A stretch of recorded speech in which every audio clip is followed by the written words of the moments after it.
이 아침 하나님께서 우리에게 주시는 말씀은 마가복음 12장 1절에서 9절까지의 말씀입니다. 마가복음 12장입니다. 1절부터 9절까지의 말씀입니다.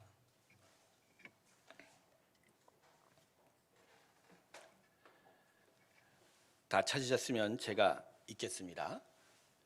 예수께서 비유로 그들에게 말씀하시되 한 사람이 포도원을 만들어 산 울타리로 두르고 집자는 틀을 만들고 망대를 지어서 농부들에게 새로 주고 타국에 갔더니 때가 이름에 농부들에게 포도원 소출 얼마를 받으려고 한 종을 보내니 그들이 종을 잡아 심히 때리고 거저 보내었거늘 다시 다른 종을 보내니 그의 머리에 상처를 내고 능욕하였거늘 또 다른 종을 보내니 그들이 그를 죽이고 또 그 외에 많은 종들도 더러는 때리고 더러는 죽인지라.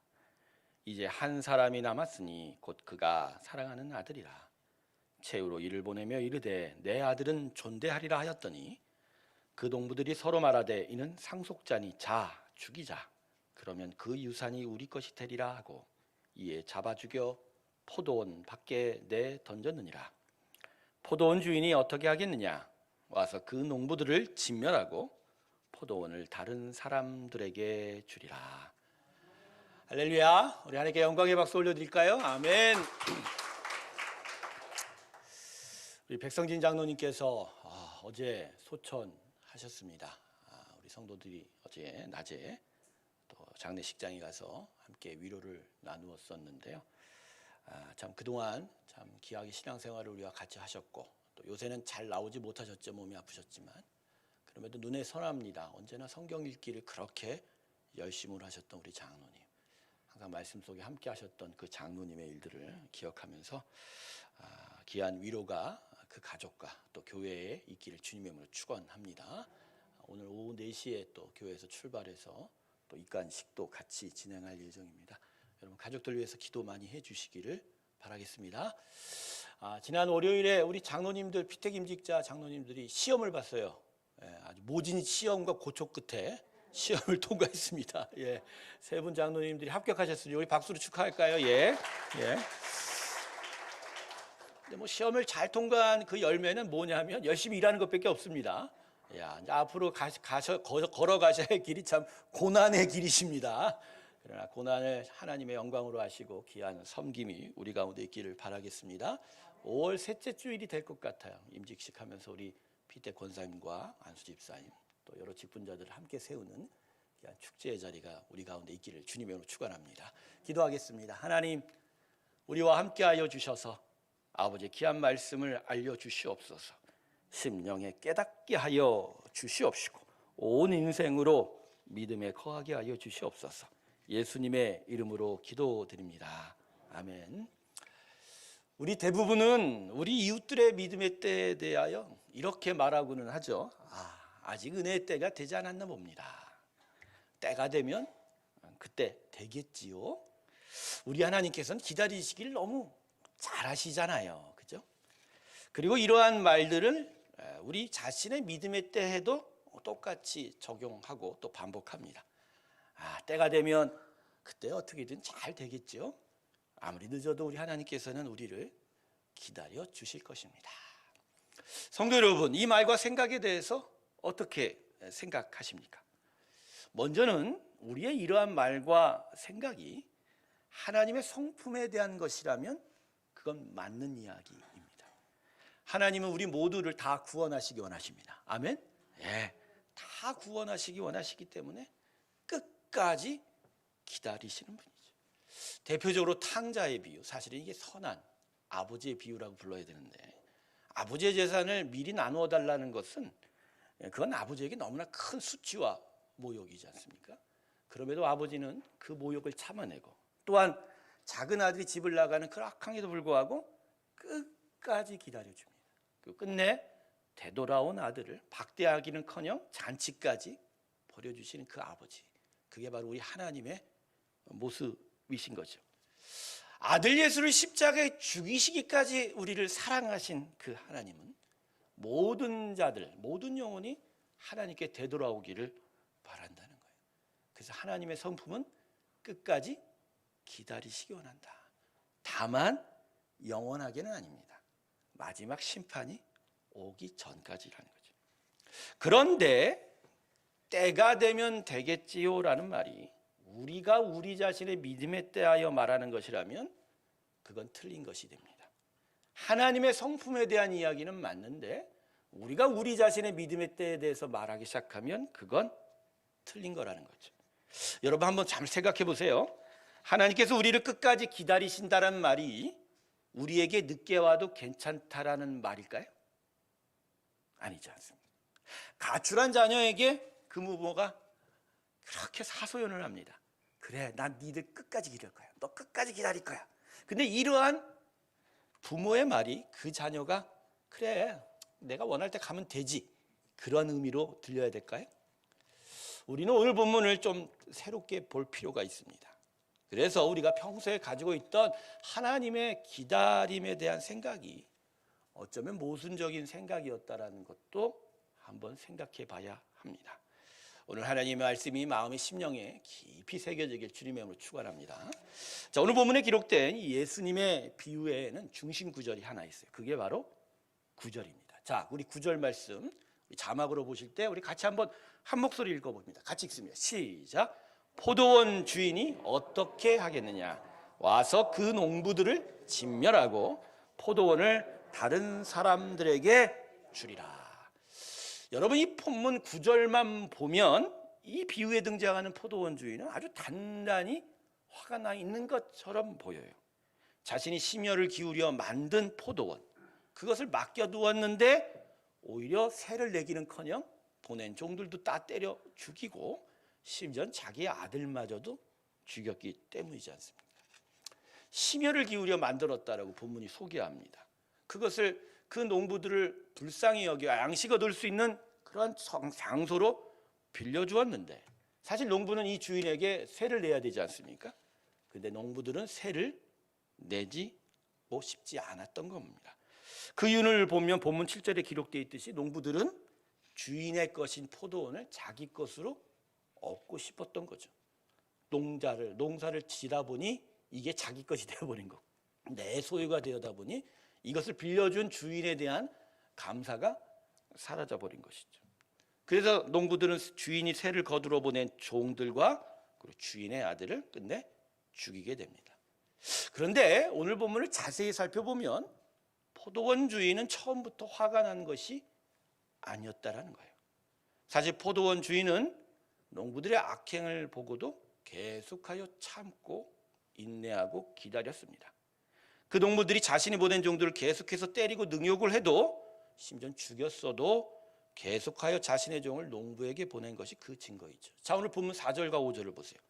자, 4절을 보면 뭐라고 얘기합니까? 다시 다른 종을 다시라는 말이 쓰여 있죠. 자, 5절을 보면 뭐죠? 또 다른 종을 보내. 그 다음에 또 나오죠. 또 그 외. 계속하여 반복하여 보내고 또 보내고 말입니다. 처음부터 화가 난 것이 아니에요. 기다려준 거예요. 그리고 다시 돌이키기를 그가 원했던 거죠. 악한 농부들의 악행을 참아내면서 그들이 반성하기를 기다렸는데 끝내는 답이 없으니까. 그래서 마지막으로 이 주인이 한 카드가 뭐죠? 자신의 아들을 보내면 자신의 대리인이니까 그래도 좀 돌이킴이 있겠지라고 보냈죠. 그러니까 포도원 주인은 여기까지는 뭐예요? 농부의 악행이 되도록이기를 원했던 마음이 더 컸던 거죠. 그렇죠? 분노가 많지 않았다는 거죠. 하지만 포도원 주인의 기대와는 달리 이 악한 농부들은 포도원 주인의 하나밖에 없는 아들마저도 어떻게 했어요? 죽여버렸습니다. 그러기에 오늘 본문 9절의 말씀은 문자 그대로 포도원 주인이 농부들의 악행에 진노하여 이제 오면 심판을 내릴 것이다, 그 정도의 의미는 아니에요. 사실 이 9절의 말씀 안에는 주인의 기다림의 시간이 이제 끝났다가 더 큽니다. 심판을 하겠다고 하는 잔인한 이야기보단 내가 기다렸건만 내 아들을 보냈건만 이제 그 기다림의 시간은 게임 오버, 끝났다. 본문 9절이 이런 의미를 담고 있는 이유는 본문 6절이 이렇게 말하고 있기 때문입니다. 본문 6절에 뭐라고 얘기하죠? 이제 한 사람이 남았으니 곧 그가 사랑하는 아들이라. 최후로 이를 보내며. 뭐라고 얘기해요? 최후로, 마지막으로. 포도원 주인에게 자신의 아들은 기다림의 마지막 카드였던 거예요. 그러니까 이 아들을 보냄으로 말미암아 기다림은 어떻게 됐다? 끝났다라는 것이죠. 자, 오늘 본문의 비유는 각 주인공들, 나타난 각 주인공은 누구를 비유한 것이죠? 너무나 명확하지 않습니까? 포도원의 주인이 누구죠? 만물과 세상을 창조하신 성부 하나님. 포도원의 농부는요, 하나님의 은혜와 구원을 받아 이 창조 세상을 선하게 경작할, 그죠? 바로 우리 하나님의 백성들. 주인의 종들은요, 이건 선지자들을 이야기하는 거예요. 하나님이 되돌이키기를 원해서 그래서 계속하여 메신저들, 백성들을 깨우치려 보냈던 선지자들. 마지막으로 주인의 아들 누구죠? 예수님, 바로 하나님의 아들 예수 그리스도를 이야기합니다. 그렇다면 이 땅에 예수님이 오셨다라는 것은 오늘 본문의 비유의 맥락에서 보면 어떤 의미인가요? 우리에게 아직도 우리가 깨우치고 변화가 되어 움직이기를 도와줄 다른 선지자가 올 수 있기를 기다릴 수 있는 충분한 시간이 있다는 건가요? 아닙니다, 여러분. 예수님이 이 땅에 오신 건 하나님의 모든 기다림이 이 아들로 끝이 난다라는 의미인 거죠. 독생자 예수를 십자가에 죽이실 정도로 하나님은 우리를 정말 사랑하고 기다리시지만 지금 이제 이 아들 편으로 당장 옮겨오지 않으면 그때는 기다림의 시간이 없다라는 거죠. 성도 여러분, 우리는 예수님이 이 땅에 오신 의미의 이중성을 좀 깨달아야 합니다. 하나님께서 사랑하는 독생자를 십자가에 죽이시면서까지 예수님을 이 땅에 보내셨던 것은 하나님이 그만큼 우리를 기다리셨다는 거예요. 그만큼 기다리셨다. 이건 우리를 향한 하나님의 사랑이 얼마나 놀랍고 위대한지에 대한 증거예요. 그렇죠? 우리가 이 고난 주간을 이제 시작을 하게 됩니다만, 고난 주간에 무엇보다도 기억할 것은 십자가의 아들 예수가 죽으신 것은 바로 하나님의 위대한 사랑의 증거라는 것이죠. 그러나 하나님의 아들 예수가 십자가에 죽었다는 것은 동시에 예수가 하나님의 기다림의 마지막이라는 거예요. 그래서 이제는 당장 하나님의 아들인 예수의 편으로 옮겨가야 한다라는 것이죠. 골고다 언덕 위에 세워진 십자가가 그날의 세계였다고 하지 않습니까?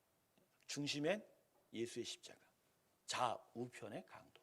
어떤 편이 구원을 받았는지는 모르지만 그날 그 위에 당장 예수의 편으로 옮겨간 자가 있어요.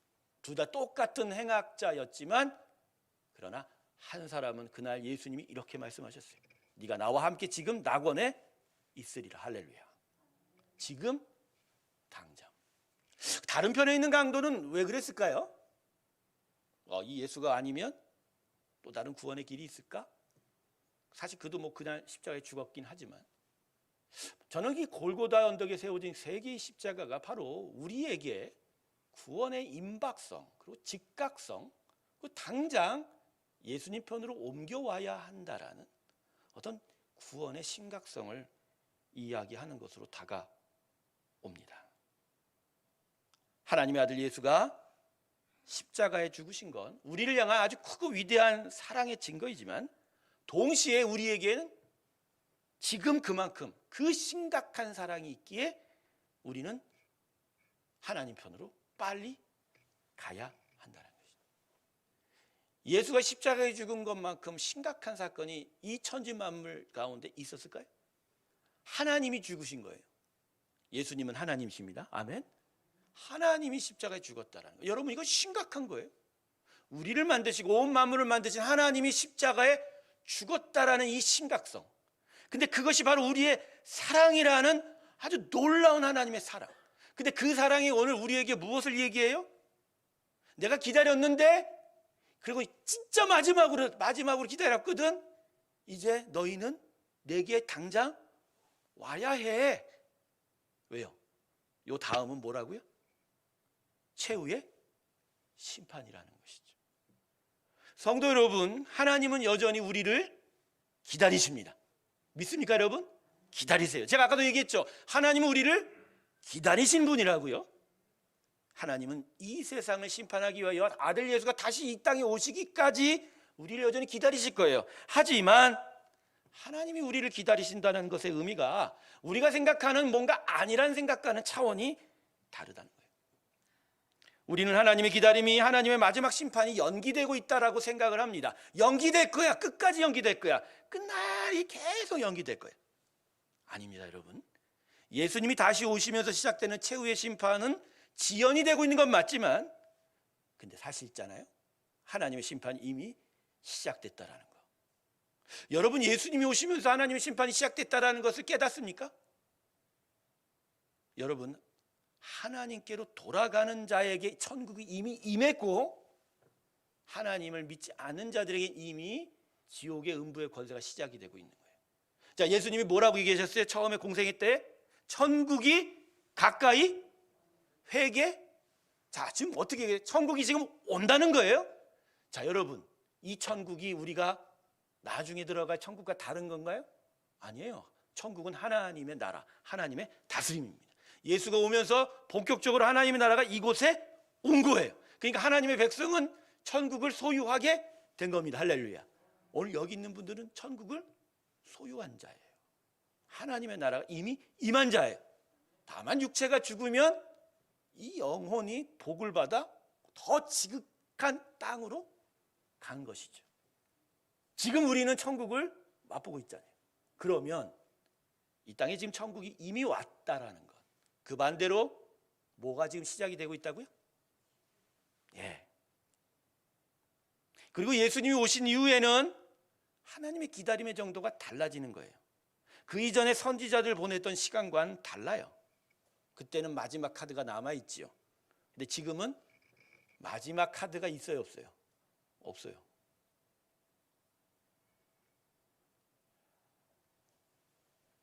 지금은 하나님의 마지막 기회인 아들 예수가 이미 왔고, 그분은 2000년 전에 십자가에 죽으셨습니다. 그러기에 하나님은 이제 당신의 마지막 시간표대로 움직이고 계시는 거예요. 그러기에 이것은 바로 우리에게 이렇게 이야기합니다. 우리는 지금 즉각 예수님에게로 옮겨가야 합니다. 안일하게 우리 자신에게 때가 되면 하겠지. 아직은 제가 할 일이 많은 것 같은데 나중에 하면 어떨까요? 여러분, 이런 소리가 나올 시간일까요? 우리는 이제까지 어떤 의미에서 착각을 하고 있었던 거예요. 하나님께서 아들 예수를 십자가에 주신 것을 하나님이 우리를 너무나 사랑하시는 것만으로 생각한 거죠. 맞습니다. 하나님의 사랑은 크고 위대합니다. 지금도 우리는 그 위대한 사랑이 있어요. 할렐루야. 예. 그러나 그것만이 전부가 아니라는 것이. 여러분, 하나님의 사랑은 동전의 앞뒤와 똑같습니다. 앞에는 크고 위대한 사랑이 쓰여져 있지만 뒤에는 뭐가 쓰여져 있어요?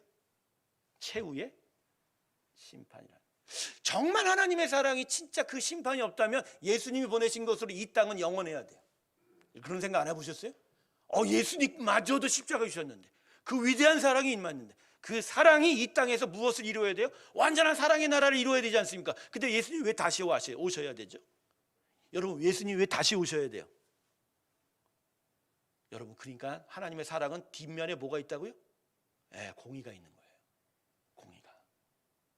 이건 바로 이제 우리는 예수 품으로 가야 한다라는 것이죠. 그런데 그걸 강제로 하지 않고 뭐로 얘기하세요? 십자가의 사랑. 십자가의 사랑.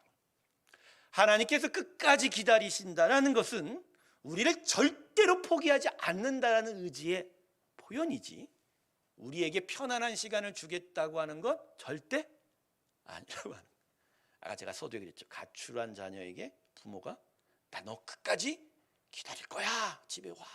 그건 의지의 표현이죠. 기다린다는. 그런데 그게 자녀들에게 이렇게 익히면 안 된다고 했죠. 제가. 그래 네 편할 때 오면 되라고. 그렇게 알아들으면 돼요, 안 돼요? 안 되는 것이다 라는 것이죠. 되돌아가기에 늦었다고 생각하는 인생에게 오늘 하나님의 말씀은 정말 더 큰 저는 위로를 줄 것으로 생각합니다. 아직은 그래도 이 말씀을 선포하는 건 하나님께 지금 갈 시간은 있다라는 거죠.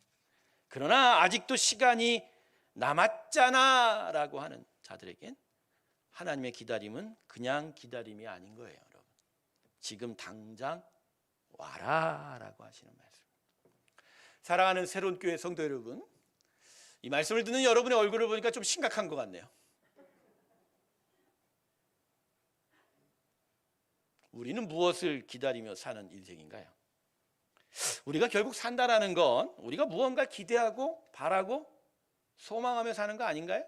그죠? 절망한 채로 살지 못합니다. 아무 소망이 없으면 살아갈 힘조차 없어요. 그러나 바라고 기대하고 소망하니까 오늘도 우리는 살아가는 것이죠. 그런데 우리가 하나님 말고 다른 무언가를 기대하면서 그래서 이렇게 살면 그래도 지금보다 나은 인생이 찾아올 거라고 생각한다면 이건 좀 생각해 봐야 합니다. 여러분, 지금은 하나님 나라의 시간입니다. 믿습니까? 우리 사람의 시간이 아닌 거예요. 아담의 타락으로 온 세상이 죄악으로 오염되고 있는 걸 보시던 세상의 원래 주인이셨던 하나님께서 아들 예수를 십자가에 세우시곤 이제 이 세상을 당신이 되찾겠다라고 선포하신 거예요. 아주 그래서 강력하게 들어오고 계신 거예요. 그런데 하나님을 왕으로 주인으로 섬기겠다고 하는, 그래서 구원받은 우리라고 하는 우리들이 실상으로는 여전히 하나님이 아닌 다른 것들을 살고 원한다면 지금 우리는 하나님의 나라와 어떻게 살고 있는 거예요? 부딪히고 있는 거예요? 아니면 정말 하나님 나라 가운데 있는 거라고 하는 것이죠. 성도 여러분, 오늘 마음에 다시 한번 기억하시기 원합니다. 포도원의 주인이 마냥 기다리는 시간은 이미 지나갔습니다. 사랑하는 아들 예수마저도 이 세상에 주신 것은 이미 2000년이 넘었다는 거예요. 그래서 마지막을 향하여 시간이 화살과 같이 다가가고 있대. 그리고 끝내 하나님은 완전히 당신의 나라를 찾을 시간이 바로 여기라는 거예요. 구약의 말라기 선지자 이후에 400년 동안이나 이스라엘 백성에게는 어떠한 말씀도 선지자도 없었어요. 그런데 호련듯 400년 만에 예수님이 나사렛에 오셨어요. 베들레헴에 오셨고 나사렛에 사셨죠.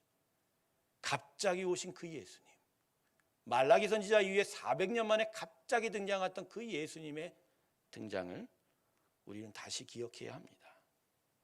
여러분, 호련듯 그리고 빨리 오게 된다는 거예요.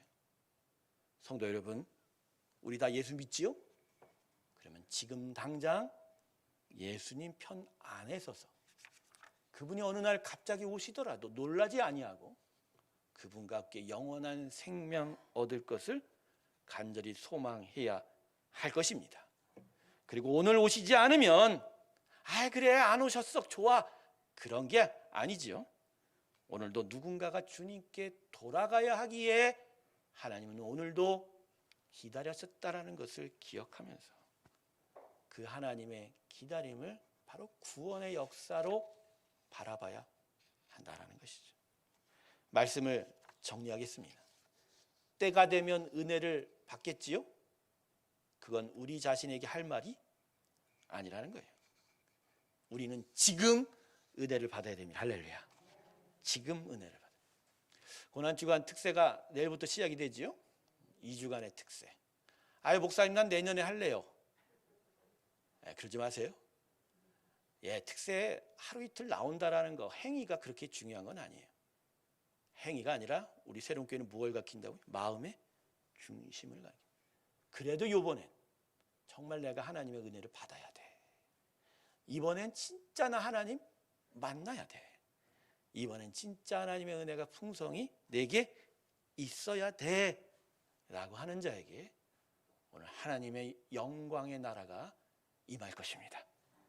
하나님의 기다림은 우리에게 충분한 시간을 준다는 것이 아님을 기억하시고 지금 당장 예수님 편으로 옮겨가라는 것을 심각하게 말씀하고 있다는 것을 오늘 마음에 기억하시면서 지금 당장 주님께로 가시길 주님의 이름으로 축원합니다. 기도하겠습니다. 아버지 하나님, 마음에 찔림이 있고 거침이 있지만 그럼에도 오늘 우리를 사랑하셔서 또다시 예수님께로 오시라고 하시는 하나님의 말씀의 그 사랑을 깨닫게 됩니다. 주님, 오늘 우리 마음에 다시 기억하게 하여 주시옵시고 지금 당장 예수께로 돌아가는 우리의 마음, 우리의 삶이 되게 하여 주시옵소서. 새롭게 성도들을 축복하여 주실 때 이 귀한 고백들이 다시 살아나게 하여 주시고 저들이 하나님을 바라고 하나님을 온전히 사모하며 나아가는 그 귀한 믿음의 인생에 축복하여 주셔서 예수님이 전부 되어 주시고 하나님의 복이 전부가 되어 주시는 귀한 은혜 허락하여 주시옵소서. 예수님의 이름으로 기도드립니다.